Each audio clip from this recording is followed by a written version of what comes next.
Ce mardi 20 juin, Bérénice Bejo était invitée dans l'émission C'est à vous. La comédienne a parlé de son nouveau film Sous le tapis qui évoque des secrets de famille. Elle est ensuite revenue sur sa relation avec sa mère et les non-dits dans sa propre famille qui l'ont aidée à s'approprier ce rôle. Bérénice Bejo est à l'affiche de Sous le tapis, premier film de Camille Japy connue en tant qu'actrice pour ses rôles dans Emily in Paris ou encore Comment je suis devenu super-héros. Dans ce nouveau projet disponible en salle le 19 juillet prochain, la comédienne est entourée par Ariane Ascaride, Thomas Simeka, Marie-Lou Ossiyou, Stéphane Brel et Scarlett Cholton.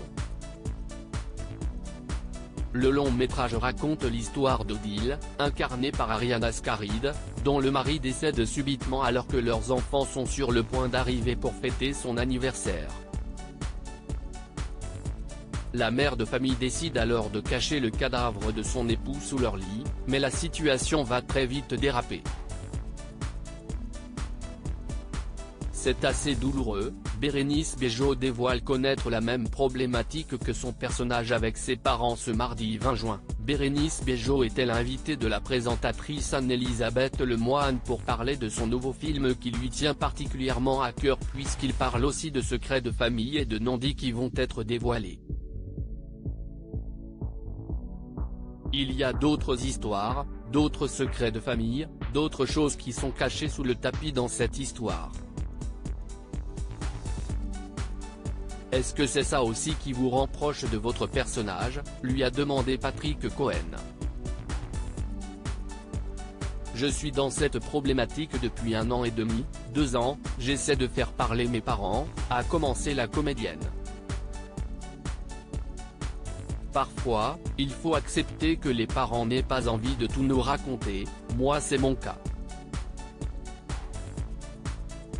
Et c'est assez douloureux parce qu'on a envie de savoir. Ça lui rappelle toutes les personnes qui sont mortes. Bérénice Bejo comprend pourquoi sa mère refuse de se confier. Bérénice Bejo est née à Buenos Aires en Argentine, de parents argentins, qui ont décidé de fuir la dictature militaire du pays lorsqu'elle n'avait que 3 ans. Cependant, ils évoquent très peu cette partie de leur histoire avec leur fille, une décision qui la touche énormément puisqu'elle aimerait savoir qui sont ses parents au fond. Je suis dans une espèce de fantasme. Je ne sais pas vraiment ce qu'ils ont fait, ce qu'ils ont vécu. Je connais des petites histoires, mais j'aimerais savoir ce que ma mère a fait concrètement pour défendre le pays contre les militaires, a-t-elle expliqué.